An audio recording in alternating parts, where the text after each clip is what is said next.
சிவா திருச்சிற்றம்பலம். தென்னாருடைய சிவனை போற்றி, எந்நாட்டவர்க்கும் இறைவா போற்றி.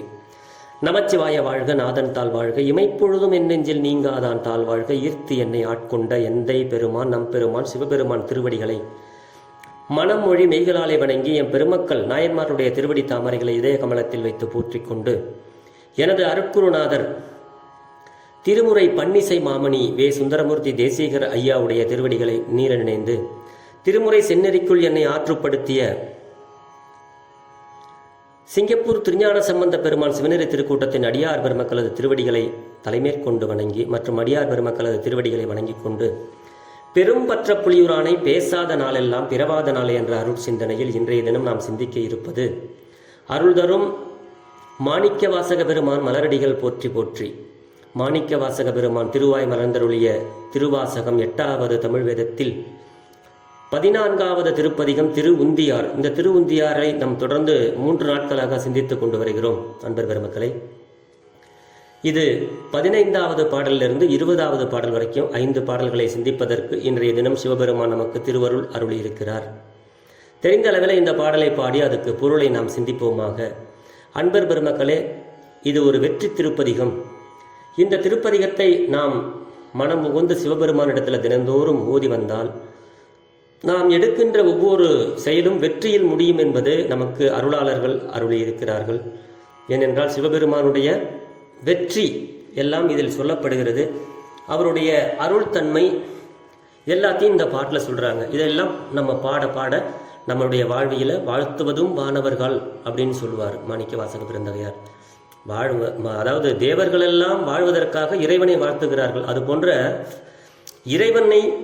இறைவனுடைய வெற்றி செயல்களை எல்லாம் நாம் பாடினோமேயானால் வாழ்க்கையில் நமக்கும் வெற்றிகளே என்பது பொருளாக கொண்டு இந்த பாடலில் நாம் சிந்திப்போமாக. இந்த 15வது பாட்டில் இந்த வேள்வி, தக்கனுடைய வேள்வியானதை இங்கே சொல்கிறாங்க. தக்கனுடைய வேள்வி இதோடு அழிந்தது. இந்த பாட்டோட அவனுடைய அந்த வேள்வி அழிந்ததை முழுமையாக அழிஞ்சு போச்சு அப்படிங்கிறத இந்த பாட்டில் சொல்கிறாங்க. தக்கன் என்ன பண்ணார், தன்னுடைய சுற்றத்தாரோட சூழ இருந்தார். அவர் பக்கம் ஒரு கூட்டம் இருந்தது இல்லையா, அந்த மாதிரி தக்கன் சுற்றத்தாரோடு சூழ இருந்தும் அவர்களால் காப்பாற்ற முடியவில்லை என்பார். அதனால்தான் தக்கன் மக்களை சூழ நின்று தலையிழந்தார் அப்படின்னு சொல்றார் சுவாமி என்றார். இது வரைக்கும் தக்கன் வேள்வியை அழித்தமையை கூறப்பட்டது. தக்கன் சிவபெருமானை எதிர்த்து செய்த வேள்வி. அதனாலதான் அந்த வேள்வி அழிக்கப்பட்டமையால் இதுவும் சிவபெருமானுடைய திருவருள் வெற்றி ஆயிற்று. இந்த பாட்டினுடைய கருத்தாக நம்ம என்ன நமக்கு சுவாமி சொல்றார் அப்படின்னா, இறைவனுடைய துணை இல்லாத பொழுது எத்தனை உறவுகள், எத்தனை முனிவர்கள், தேவர்கள் யாரு நம்மளை சுற்றி இருந்தாலும் அதுதான் அந்த பாட்டுக்கு பொருள். இறைவன் சிவபெருமானுடைய துணை இல்லாத பொழுது ஏனையோர் ஏகப்பட்ட சுற்றத்தாரும் இருந்தும் காக்க வல்லவர் அல்லர். அவனை தவிர காக்கிறதுக்கு வேற யாருக்கும் சக்தி கிடையாது. எத்தனை சுற்றத்தார் இருந்தாலும் நம்மை காப்பதற்கு சக்தி உள்ளவர் சிவபெருமான் ஒருவரே.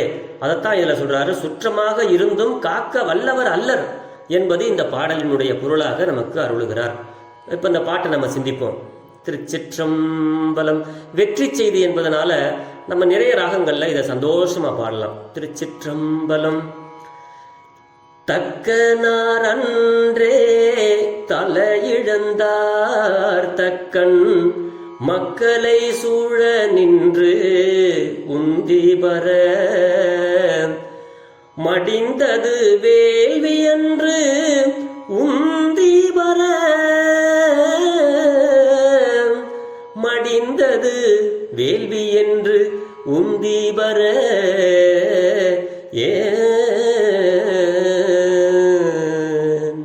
திருச்சிற்றம்பலம். இந்த பாட்டுக்கு பொருள் நம்ம முன்னாடியே சிந்திச்சோம் இல்லையா? அதாவது தக்கன் தன் மக்களால் சூழப்பட்டு இருந்தும் தலை இழக்க பெற்றான் என்றும் வேள்வி அதோடு அழிந்தது என்றும் உந்தி பரப்பாயாக அப்படிங்கிறது இந்த 15வது பாடலின் பொருளாக நமக்கு அருளாளர்கள் அருளியிருக்கிறார்கள். அடுத்த பாடல், இந்த பாடல் நமக்கெல்லாம் தெரியும். பெருமானுடைய இந்த பாடல் பார்க்கடலையே கொடுத்தார் பெருமான். இறைவனுடைய அந்த வள்ளல் தன்மை எவ்வளவு அவங்கவுங்க வசதிக்கு அவ்வளோ கொடுப்பாங்க அப்படிங்கிற மாதிரி இறைவனுடைய குணம் எவ்வளவு அப்படிங்கிறத அளவிட முடியாது, யாரு கூடயும் ஒப்பிட முடியாது இல்லையா. அந்த வள்ளல் தன்மையை வந்து இந்த பாட்டில் வந்து சொல்றாருங்க. அழகான பாடல் இது. நிறைய பாலுக்கு பாலகன் வேண்டி அழுதிட பார்க்கடல் இந்த வீரான் திருப்பல்லாண்டுல இப்படி சொல்லுவாரு சேந்தனார் பெருமான்.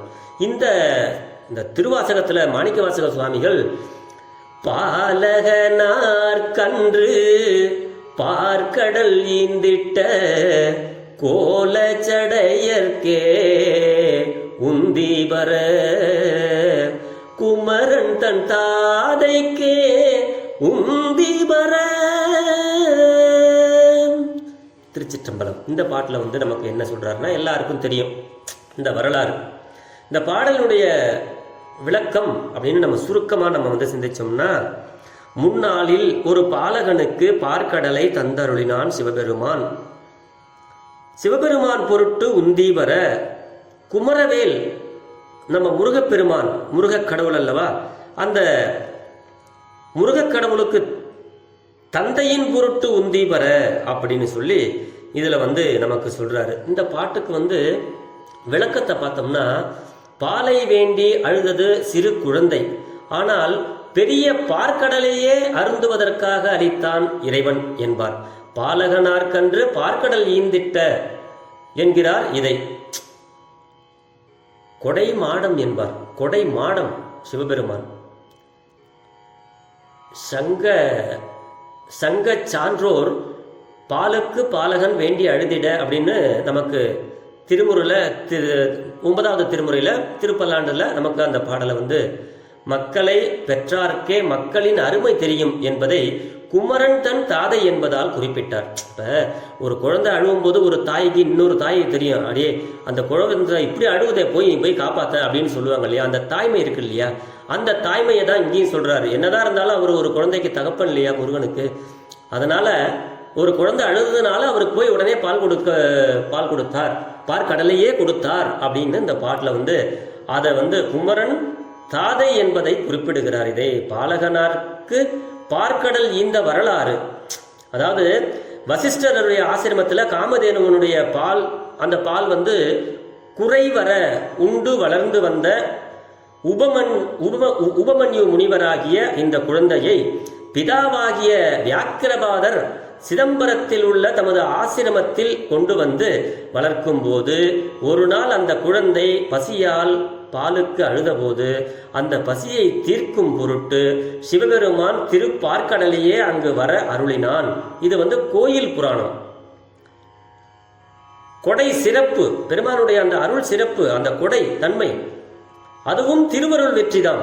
அதனால இது வந்து இறைவனது வள்ளல் தன்மையை குறிப்பிடப்பட்டது இந்த 17வது பாடல். அதுதான் பாலகனார்கன்று பார்க்கடல் ஈந்திட்ட கோலச்சடையர்க்கே உந்தீபர குமரன் தன் தாதைக்கே உந்தீபர குமரன் தன் தாதைக்கே உந்தீபர. திருச்சிற்றம்பலம். இது வந்து அதான் உபமன்யு முனிவருக்காக வந்து ஒரு பார்க்கடலையே உருவாக்கி கொடுத்தார். உபமன்யுடைய வியாக்கிரபாதர் கொண்டு போய் சிதம்பரத்தில் அந்த குழந்தை அழுவுது, இதுக்கு பெருமானே நீ தான் வந்து இந்த குழந்தையுடைய பசியை போக்கணுங்கும் போது பெருமான் வந்து பால் கடலையே கொடுத்தாருங்கிறது அவருடைய வள்ளல் கொடைத்தன்மையை இதில் தெரிஞ்சுக்கிறோம். அடுத்து 18வது பாட்டில் இந்த பாட்டை வந்து சொல்றாரு. இந்த சுருக்கமாக இந்த 18வது பாட்டை நம்ம வந்து சிந்திச்சோம் அப்படின்னா, சிவபெருமானும் வந்து தனக்கும் 5 முகம், சிவபெருமானுக்கும் 5 முகம் அப்படின்னு சொல்லிட்டு தன்னுடைய உச்சி முகத்தால் ரொம்ப ஆணவமாக செயல்பட்டுக்கிட்டு இருந்திருக்கிறார். பார்த்தாரு அவர் வந்து வீரபத்திர கடவுளை அனுப்பிவிட்டு இவன் ரொம்ப ஆடிட்டு இருக்கிறான், அவனுடைய உச்சி தலையை ஒன்றை கிள்ளி விடு அப்படின்னு சொல்லி தன்னுடைய நெகத்தால இந்த பிரம்மனுடைய ஆணவத்தால் இருந்ததை அந்த ஒரு தலையை கிள்ளி விட்டாராம். அதுதான் பிரமனது சிரம் விரலால் அறியப்பட்டது என்றும் அதுவும் சிவபெருமானது நகத்தால் அறியப்பட்டது என்றும் உந்தி பெற அப்படின்னு சொல்லி அதனுடைய சுருக்கமாக நமக்கு இந்த பாட்டில் வந்து விளக்கம் சொல்கிறார்கள். அதுதான் நல்ல மலரின் மேல் நான் முகனார் தலை உள்ளை அறிந்ததென்று உந்தி வர உகிரால் அறிந்ததென்று உந்தி வர உகிரால் அறிந்ததென்று உந்தி பர. திருச்சிற்றம்பலம். அதாவது நான்முகனார் என்பதில் ஆர் விகுதி இழிவின் கண் வந்தது. தாமரை மலர் மேல அழகான முகத்துல இருந்தார். யாரு? பிரமன். தாமரையினும் சிறந்த மலரின்மையால் அதனை நல்ல மலர் என்றார். இறைவனது ஆற்றலை காட்டுவார். உகிரால் அறிந்தது என்றார். இவ்வாறு திருப்பொற்சின்னத்திலும் கூறப்பட்டது. இந்த தன்மையை இது நல்ல அழகான ஒரு நல்ல மலரின் மேல், அழகிய தாமரை மலரின் மேல உள்ள நான்முகனார், அவருக்கு ஒரு தலை அழகா இருந்தது தாமரை பூ மேல. அந்த தலையை, பிரம்மனுடைய தலையை அறிந்தது. அப்படி நகத்தால கிளினாரா சிவபெருமான். அவன் ரொம்ப ஆணவத்தில் இருந்ததுனால சிவபெருமான் அறிந்தது ஒல்லை விரைவாக என்று அறிந்தது. அப்படி லேசா சீக்கிரமா ஒரு விரலால் அப்படி தடுக்குன்னு கிள்ளி விட்டாராம். அவ்வாறு அறிந்தது உகிரால் என்று. அதாவது அவர் ரொம்ப கத்தி அதெல்லாம் வச்சு எதுவும் யூஸ் பண்ணல. அவர் சும்மா ஒரு நெகத்தால அப்படி லேசா கிள்ளி விட்டாரு அவரோட தலையை. அப்ப எந்த அளவுக்கு இறைவனுடைய அந்த தன்மை அதை சொல்லி நம்ம எல்லாம் உந்தி பறக்கணும். தோழி உந்தி பெற நான்முகனார் தலையை அறிந்தார் என்று உந்தி பெறன்னு ஒரு தோழி சொல்றா. பின்னாடி அடியே அறிந்ததெல்லாம் உண்மைதான், கத்தியை வச்சியோ இதையும் வச்சு அறியலடியே தன்னுடைய நெகத்தால லேசா கிள்ளினாரு, அதை சொல்லி நீங்க உந்தி பெற அப்படின்னு சொல்லி பின்னாடி இருந்த பெண் அந்த உகிரால் அறிந்ததென்று உந்தி பெற அப்படின்னு இந்த பாட்டுல நமக்கு பொருள் சொல்றாங்க. இதனால இறைவன் உயிர்களது செருக்கை அடக்க வல்லவன் என்பது கூறப்பட்டது.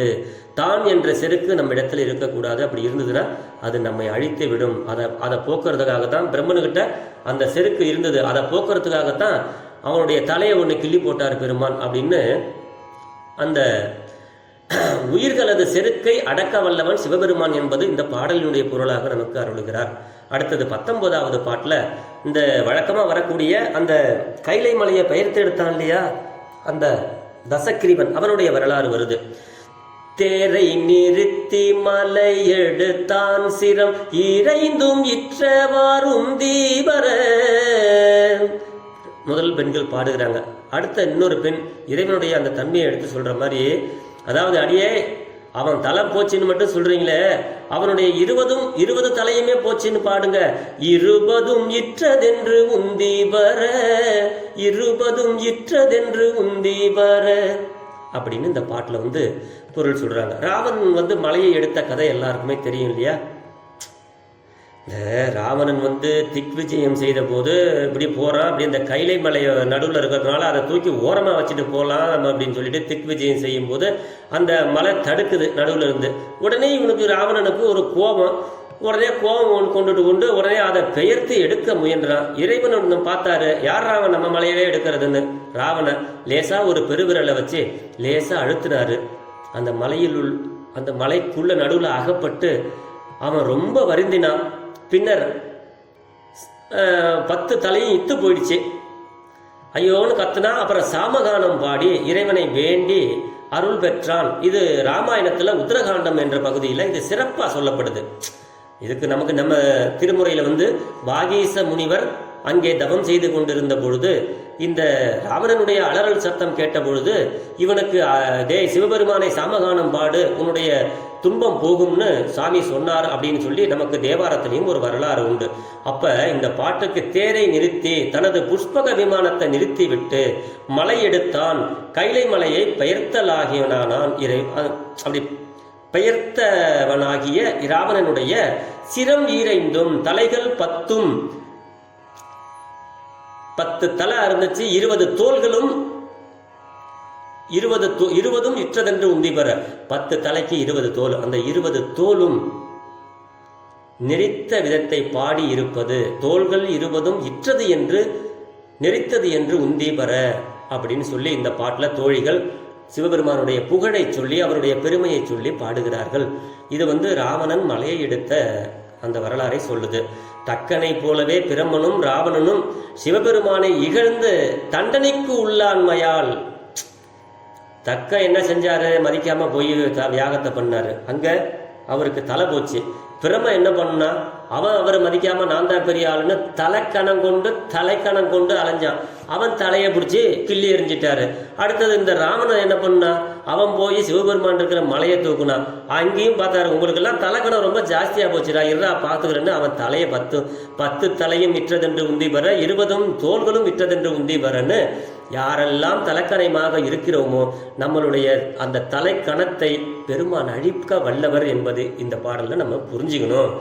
அப்படி தக்கனை போலவே பிரம்மனும் ராவணனும் சிவபெருமானை இகழ்ந்தவர் அந்த தண்டனைக்கு உள்ளாயினார்.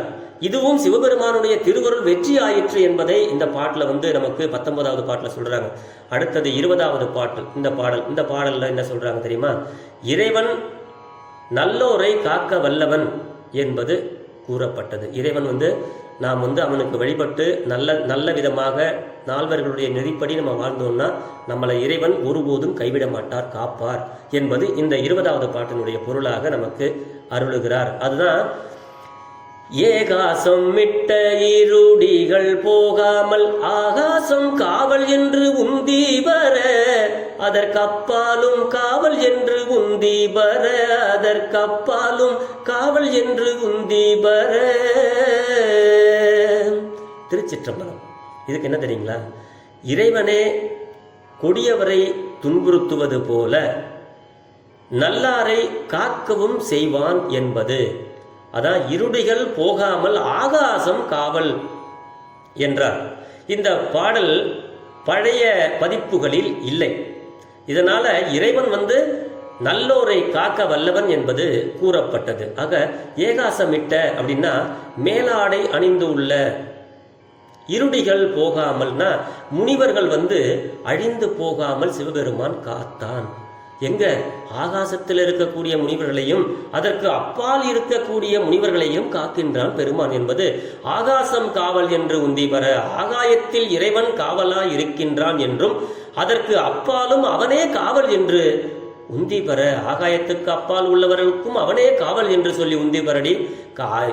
ஆகாசத்தில் இருக்கவங்களுக்கு மட்டும்தான் சிவபெருமான் காவல் இல்லை, அதுக்கு அப்பால் உள்ளவர்களுக்கும் சிவபெருமானே காவல் என்று உந்தி பெற அப்படின்னு சொல்லி இந்த பாடலை நமக்கு அருளுகிறார்கள். இந்த பாட்டில் என்ன சொல்றாங்க அப்படின்னா, இந்த தேவர்கள் எல்லாம் என்ன பண்ணுவாங்களா, சூரியனுக்கு பக்கத்திலேயே இருப்பாங்களா ஆகாசத்துல. முனிவர்கள் சூரிய மண்டலத்துக்கு அருகில் இயங்குவார் என்பதால அங்கு அவர்களையும் அவர்களுக்கு மேலே உள்ள மற்றோரையும் காப்பது சிவபெருமானது திருவருள் என்பது இதில் திரண்ட கருத்து.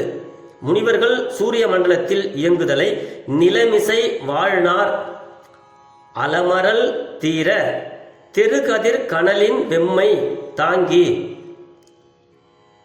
காலுண வாக சுடரொடு கொட்டும் அவிர்சடை முனிவர் அப்படின்னு புறம் 43 என்பதனுடைய அதில் நமக்கு பொருள் சொல்லுது. பெருமான் ஆகாசத்தில் இருக்கக்கூடிய முனிவர்களுக்கும் துணையாக இருக்கிறார், அதற்கு அப்பால் உள்ளவர்களுக்கும் துணையாக இருக்கிறார். ஆகைய இந்த தலக்கணம் முடித்தவர்கள் தீயவர்களை பெருமான் எப்படி அழித்தாரோ அதே போன்று நல்லவர்களை காப்பது இறைவனுடைய அந்த தன்மை. அதுவே இறைவனுடைய தன்மை என்பது பெருமானுக்கு அந்த அளவுக்கு சக்தி உள்ளது என்பதையும் இந்த பாடலில் நமக்கு தெளிவாக குறிக்கிறார். இதனால் இறைவன் நல்லோரை காக்க வல்லவன் என்பது இந்த பாடலின் குறிக்கப்பட்டது. ஏகாசம் இட்ட இருடிகள் போகாமல் ஆகாசம் காவல் என்று உந்தி வர அதற்கப்பாலும் காவல் என்று உந்தி வர. திருச்சிற்றம்பலம். அடியார் பெருமக்களே, சிவபெருமானுடைய வெற்றி செய்திகளையும் அவன் தீயவர்களை அழிக்க வல்லவன் நல்லவர்களை காக்க வல்லவன் என்பதும் நமக்கு இந்த திரு உந்தியார் பல செய்திகளை நமக்கு அறிவித்திருக்கிறது. இது போன்ற இறைவனுடைய புகழை பாடி நாமும் நல்லவர்களாக வாழ்ந்து அவன் அருளை பெற்று அவனே நம்மை காப்பான் என்ற நம்பிக்கையுடன் வாழ்ந்து இது போன்ற பதிகங்களை பொருளுணர்ந்து படித்து அவன் திருவடியுள் சென்று சேர்வோமாக. குறைவிலாது உயிர்கள் வாழ்க, மேன்மைகொள் சைவ நீதி விளங்குக உலகமெல்லாம். இன்பமே என்னாலும் துன்பமில்லை, ஆளவாய் சிவனடியே சிந்திக்கப் பெற்றேன் நானே. ஆழ்க தீயது எல்லாம் அரண் நாமமே சூழ்க, வையகமும் துயர் தீர்கவே. ஈசன் அருளாலே எல்லா உயிர்களும் இன்புற்று வாழ எல்லாம் வல்ல பரம்பொருளை வேண்டி அமைகிறேன். அடியார்க்கு அடியேன் சிவபாலன். திருச்சிற்றம்பலம்.